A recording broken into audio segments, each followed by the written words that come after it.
All right, I fell into this trap. So we have what probably everybody has seen, the ubiquitous Harbor Freight style pot blaster. I figured I picked this thing up for 50 bucks. It's probably worth it to go ahead and do the popular upgrades on it and have a pretty useful blasting apparatus, right? So what's not talked about, I don't think, is what it costs to do this, and is it worth it? So to do it in a way that I felt proper was to upgrade the entire flow structure to 1/2 inch. So everything here we have is 1/2 inch. All the way up to this point where we transition to 3/8, and 3/8 is just for the pressure valve and keeping pressure in the tank. Everything else is 1/2 inch. So, and we don't even have the rest of, the water separator and everything else has got to connect onto the side there yet. So I'll have to say that this is not worth it. When you look at each one of these little fittings, and I don't think there's an excessive amount here. We're basically replicating what was already here in 1/2 inch. When you're talking about a $12 valve, a $10 T, yes, it'd be a little bit cheaper in iron instead of brass.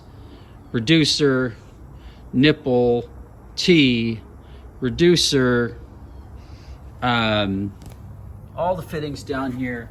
This blasting hose was $35, $40. And then, 3/4 inch on the end. I mean, only because the blasting tip is 3/4 inch. So rather than to have another reducer or another adapter, I just went with a 3/4 inch valve. So, and so yeah, let's go with another 50 bucks for the tip and apparatus for that. 45 bucks for the water separator. Like, after I spent all this money, like,